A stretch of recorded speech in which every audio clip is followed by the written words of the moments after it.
Lori got comments? You need a remote for that. Yes, we have one. I think it just needs a battery. Sorry, you didn't need to get all that housekeeping stuff. So, okay, so this awakening. There's this awakening is talked about in. I'm pretty sure every spiritual discipline has some kind of an idea of waking up from a former, what we say, small self, into consciousness of the larger self. And so in a 12-step program, this happens at, well, it's delineated in the 12-step. Some say it happens as a process and a graduation of awakening. My experience is that this awakening is coming out of this kind of nightmarish existence of being alone, being separate, being apart from, and all of the fears that arise out of that have us, instead of interacting with life, have us reacting to life.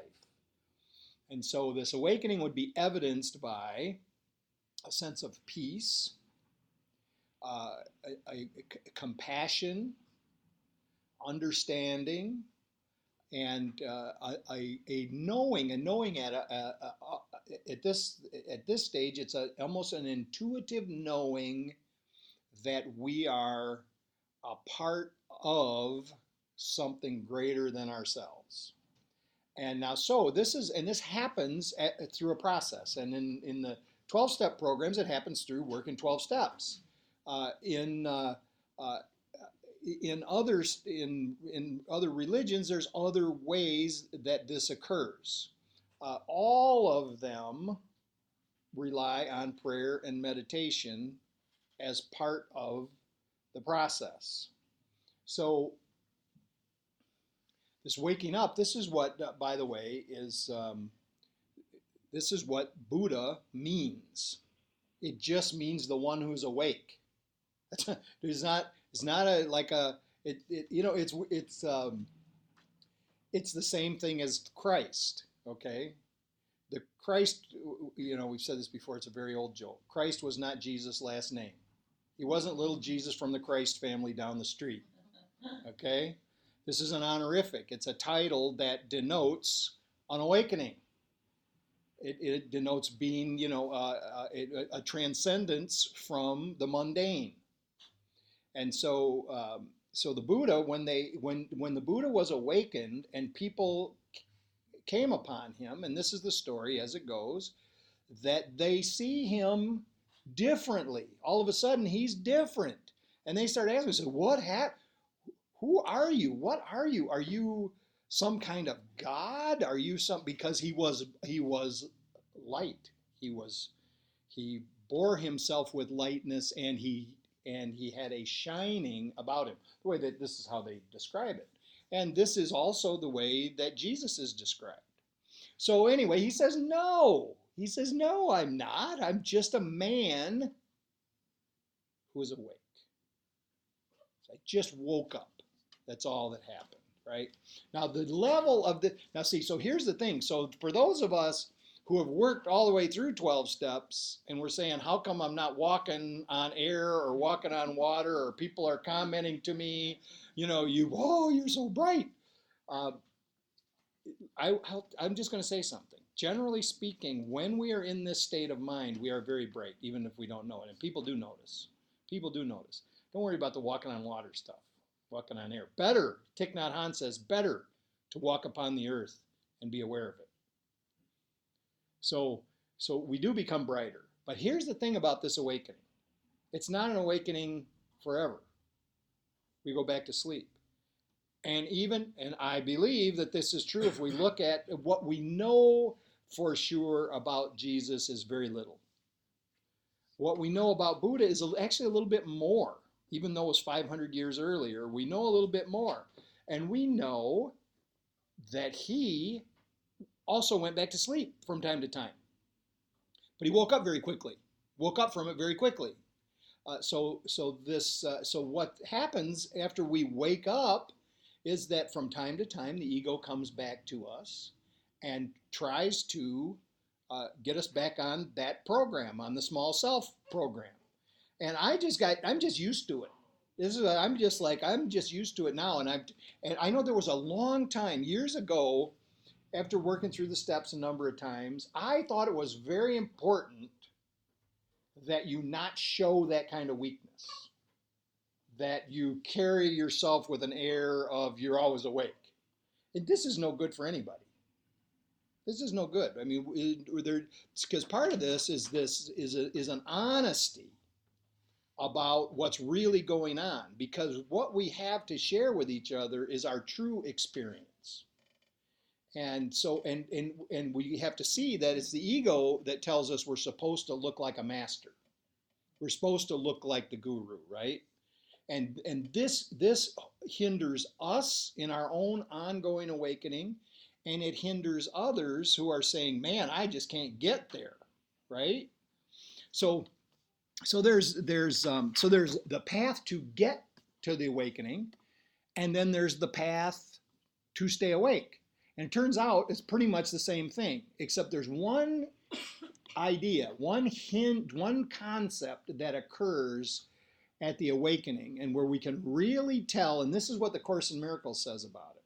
There's only one change. We do everything that we did before we were awake. In other words, we get up in the morning, we do whatever we do when we get up in the morning, we go to work, we go to school, we do all the things, we go to the same, we go pretty much the same places we've been going. There's only one difference. And what we've done is we have made this choice to make no decisions for ourselves alone. This is the evidence of being awake, is when we're not making any decisions for ourselves alone. That every decision we make, we bring into the equation the well-being of all of those around us. And we're humble enough to ask that inner teacher to give us some guidance. So everything else is the same, except we have the concern for the common welfare in the front of our mind. And as we've said many times, the reason we can do this without fear is if it actually is for the common welfare, it has to be for our welfare, because we're part of that. What's best for everyone involved has got to be what's best for us too, because we're part of everyone involved. It may not be what the ego wants in the moment, but it turns out and we can see it over time, we can see that this decision that we made, that at first we were tempted to do something else, turned out to be what was best for us too, even though we didn't realize it was going to happen. So there's some things that I'm going to use the Buddhist ideas for today, just to put a little bit of a different perspective on this step, because we haven't done that before with this step. But so first of all, there's this idea of surrender, and so the idea of surrender in the Buddhist terminology is refuge. To take refuge in. To surrender in this context would be to take refuge in the Buddha. That's what it says here. Take refuge in the Buddha, in the Dharma, which is the principles, and in the Sangha, which is the community. So this is called the three jewels. So here's this first step. If we were talking about 12-step program, this is this first step that at first all we're doing is saying, man, I can't do this anymore, I need help, right? But as time goes on, we realize it's a little bit deeper than that. What are we doing? We're taking refuge in a power greater than ourselves. We're taking refuge in steps and traditions. We're taking refuge in the fellowship. In a church, we're taking refuge in God, if that's what we call it. We're taking refuge in the scripture, whatever particular scripture that might be. And we're taking refuge in the congregation. I mean, it's the same. It's the same thing. So this is this idea of surrender. So we begin there to say that this is where I'm going to go for my strength. For my strength, I am going to go to spirit. to principle, and to the greater whole. This is where I'm going. And then how I'm going to conduct myself, and these are called these 5 precepts, this is very simple, and it's all these things are kind of in the commandments also. But it says, first, I'm not going to kill. Or better yet, we're going to expand that because we're awake now. It's not just, I'm not going to kill. Of course I'm not going to kill. I mean, hopefully, get to this point. But more than not killing, I am going to work for the good. I am going to be helpful. I'm going to serve, right? And then the second one is, I'm not going to steal. This is it's a lot deeper than it seems like on the surface. And we've talked about this for many years, is the idea that, yes, okay, you're not going to steal out of the till. You're not going to steal out of the cash register. You're not going to go to the refrigerator and steal your workmate's lunch. Or are you? So, okay, so this is like easy, right? But then when you start to think about how deep this can get is you're not going to, how about this? You're not going to steal somebody's idea and act like it was yours. Oh, you're going to steal something that you heard in a meeting somewhere and act like, you thought that. By the way, there's nothing original coming out of any of us. So somebody else has already thought it and said it. So not stealing, yes, this is a good concept, and we see that it's one of the pillars of society.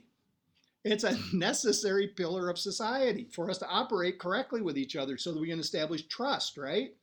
But also, then we go to the other end of it, it really, if we're awake, it means that we're going to be generous. We're not only are we not going to steal, we're going to be generous, we're going to be giving.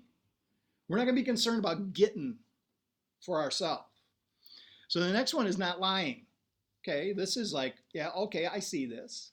But this is like this really what the precept says is I will endeavor to have skillful speech.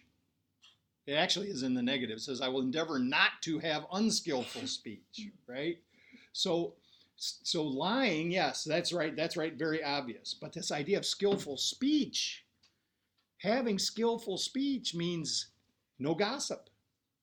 Having skillful speech means to look to say the kind thing, to say the compassionate thing, to say the helpful thing, and not the negative thing. Well, also those skillful speech, there has to be some way to guide those who we're in a position to guide. Like if we have people that work for us or situations like that, part of skillful speech then would be the right kind of criticism, the right kind of direction to give to them.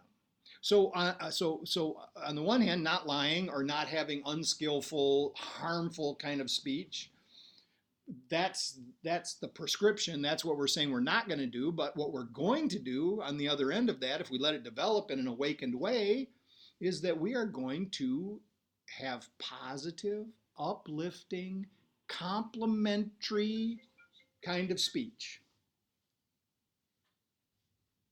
You know what we should do someday when the phone rings? Just answer it and leave it on speakerphone. And don't say anything. Just leave it on, and he could go, what? So the next one is, it actually says, I'm going to establish a training rule of abstaining from mind-altering substances such that cause loss of mindfulness. So a lot of people shorten it up and they just say, no intoxicants. This isn't actually what the precept is about. The precept is about don't do anything that clouds your mind. Don't do anything that takes away your ability to connect. Don't take anything that takes away your ability to be mindful and reasonable in the moment. And now, for me, that means no intoxicants. It's really simple. It's really simple. Nothing. But I also understand that that's not what it means for everybody. And I just accept that. But here's the thing: is the way the Buddhists have structured this is really very good, because they're just saying you got to decide for yourself. They're being very clear about this. These aren't rules. These are things that you decide that you're going to commit to. You're going to commit to it or not. Nobody's going to be mad at you. You're going to commit. And so you're the one that has to decide, and you're going to decide through your own experience. But one of the things that happens as we do more and more practice is the delusions start to fall away. And pretty soon we can't fool ourselves anymore about whether it's a problem or not. Of course, sometimes we get a family member that tells us, which sometimes is helpful, sometimes is not. So, and then the next one is no sexual misconduct.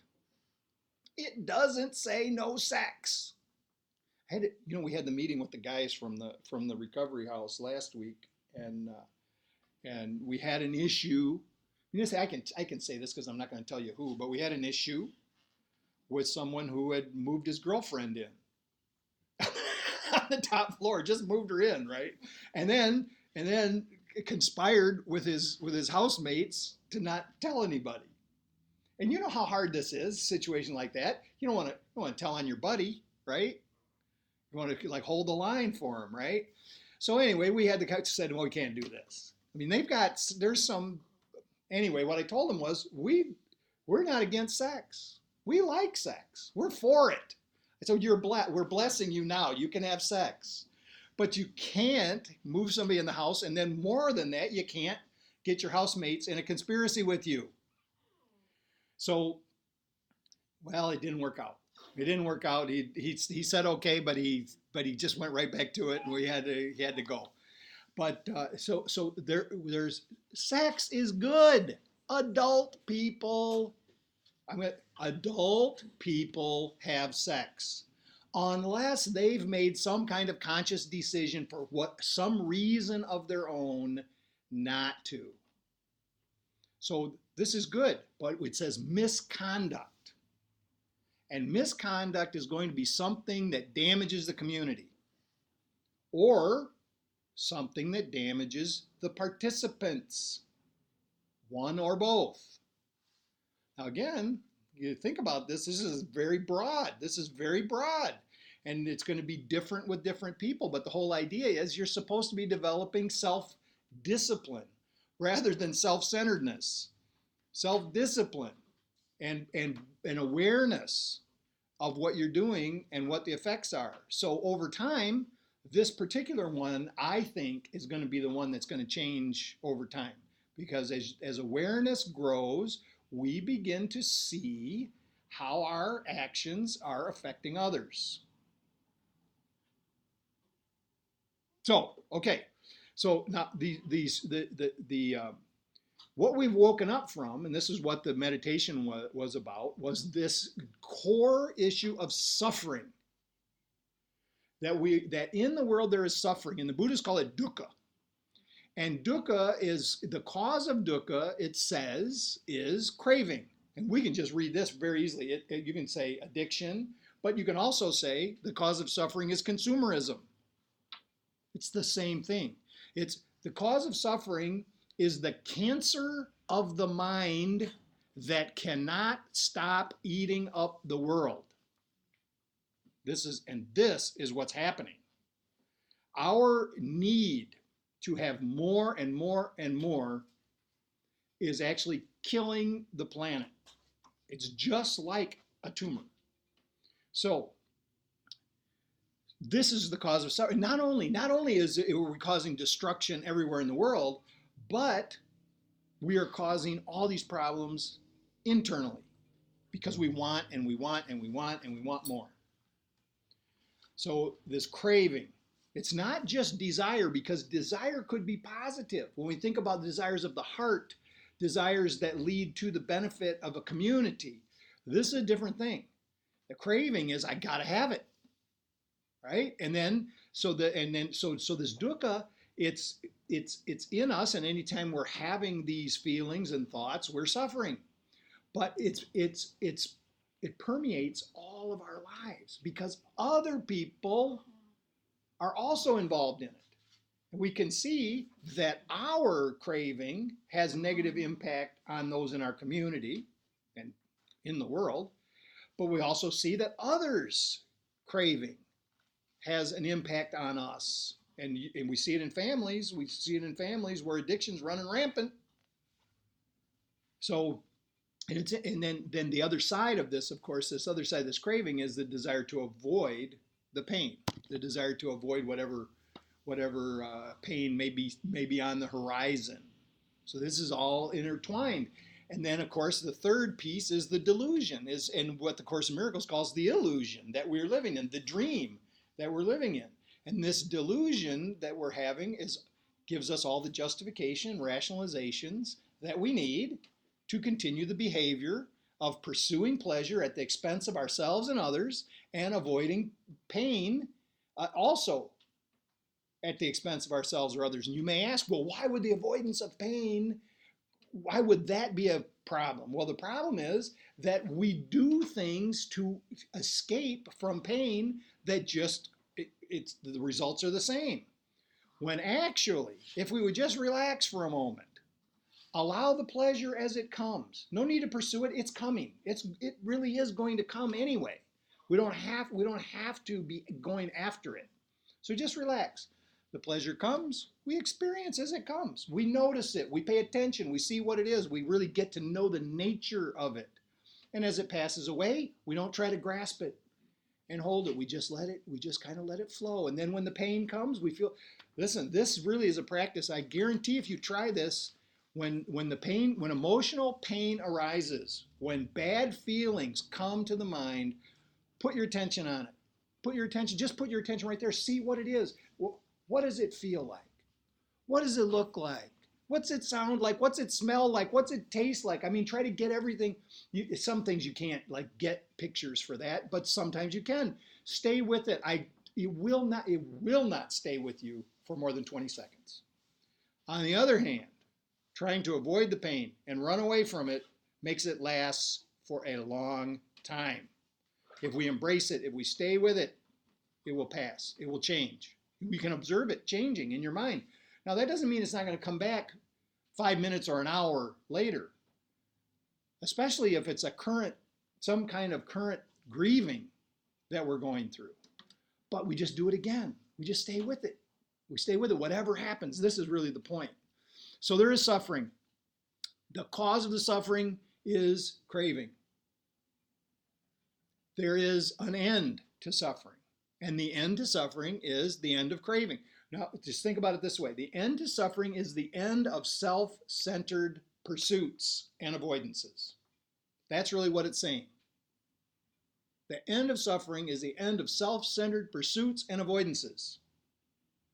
And the way to end this suffering, the path to end the suffering, are these 8 things that the Buddha said. But you can use another process. The steps will work again, because all the principles in this eightfold noble path are in the steps. All the principles of this eightfold noble path are in the Course in Miracles, in the Bible if you look hard enough.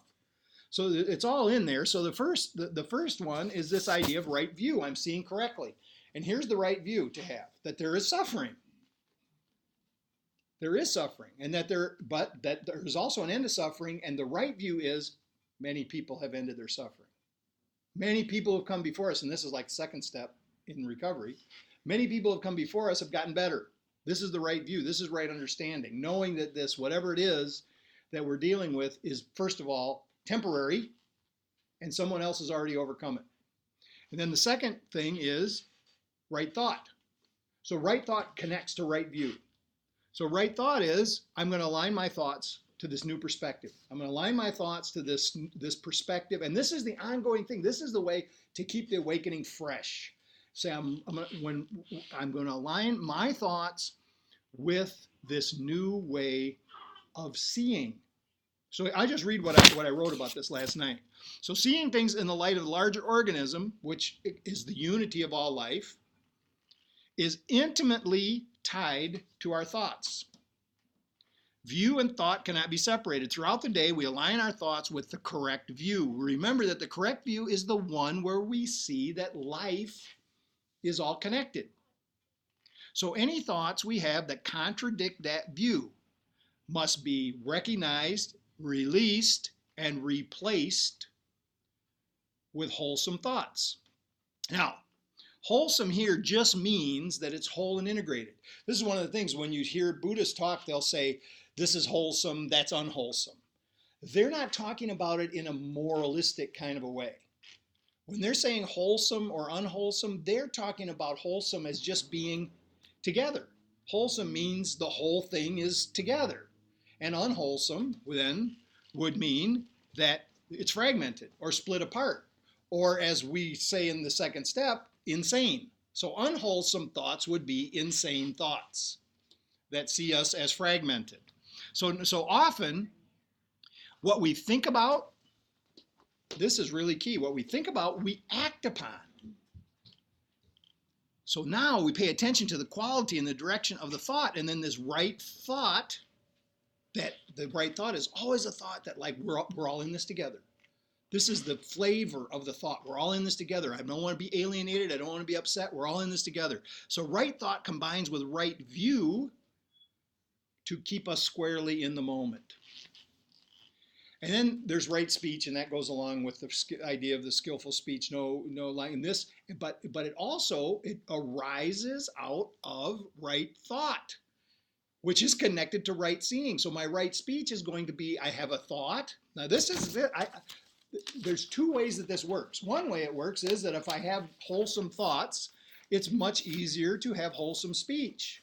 But I also have the force of will that can keep me from saying the unwholesome thing, even if I had some unwholesome thoughts. And then interestingly enough, that practice itself, that discipline of just keeping my mouth shut for a second, somehow changes my mind. So they go together. So yes, we want to change our thoughts, but we can also just shut up. Don't just say it. Right action. Right action, we already know what right action is. It's on the door when you walk in here. We do proper service. We do the right thing for the right reason at the right time. This is the crux of being awakened. We make no decisions for ourselves alone, and everything that we do as a service to all of us, which in turn serves us. Right livelihood. Right livelihood. This is very tough. Right livelihood is that we have to look at what we do for a living. We have to look at what we do for a living and see that whatever we do for a living isn't causing harm to others in some way. And listen, this is tough because there's a lot of jobs. There's a lot of jobs that our job directly doesn't affect people negatively. But if we see what happens to the completed product, perhaps, then there's reason for concern. So, if you go back to Dwight D. Eisenhower gave a speech at the end of his presidency, sometime in 1959, I think he made the speech, and he warned us about the military-industrial complex. And he says in the speech that this complex has taken on a life of its own. And the implication is it's not the people, it's not evil people running these war factories. It's the system. We have set a system, a military-industrial system. And what he said about it was it steals everything, not just the lives of people who are killed as a result of the wars, but it steals the genius of our scientists. It steals the future of children everywhere. So we didn't listen. We kept going. But what he said, and you can go back, you should go read the speech. It's terrific. But here's the deal. Right livelihood means once I get awake, I probably don't want to work for a company that supplies the war machine. Listen, remember what I've said about all this. We all have to make these decisions for ourselves. I'm just saying. We might want to look at it. Right? So we want to employ ourselves doing things that are helpful to others. This is one of the ways that we say no to this craziness. Actually, we could look at where we work, and where we work is some kind of a company that totally relies on the madness of consumerism. We might want to get another job. But it's easy also to go, well, wait, I'm just one little guy. I'm one little woman here. I I can't, whatever I do doesn't, and I got to make a living. I've got to do, those are all questions that we have to answer for ourselves. But it should be examined. So right effort then. Right effort means right effort. We put our all into things. We put our all into things with that sense of connectedness, that sense of we're loving the community and the community is loving us. Right mindfulness. Right mindfulness is the practice of meditation in everything that we do.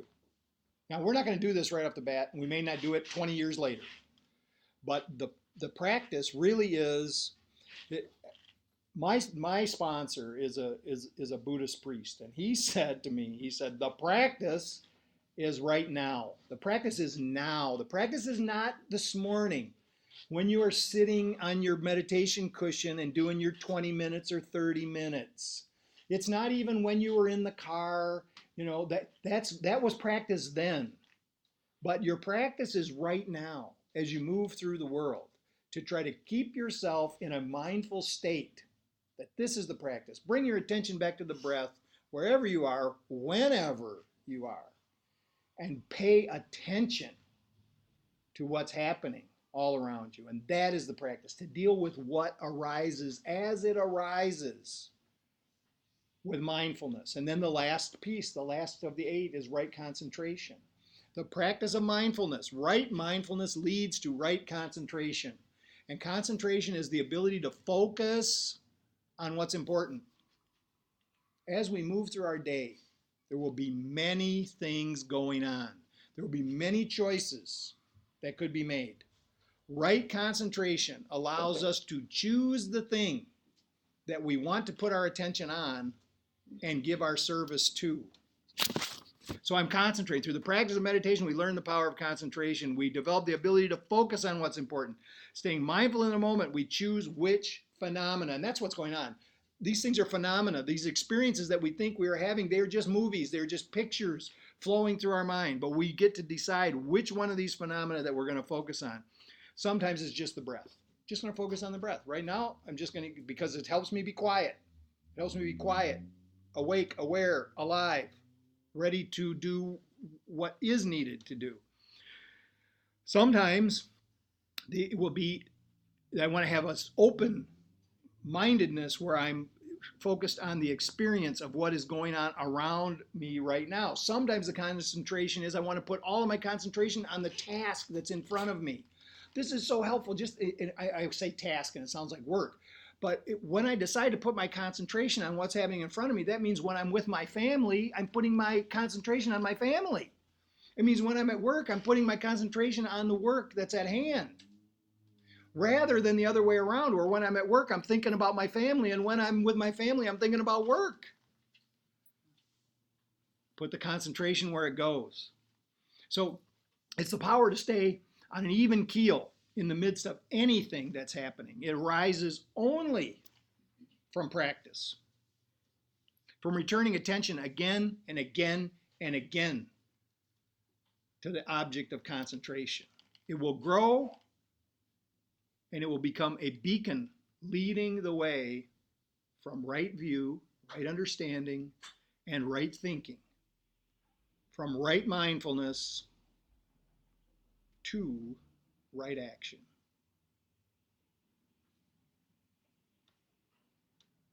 That's enough. Thank you.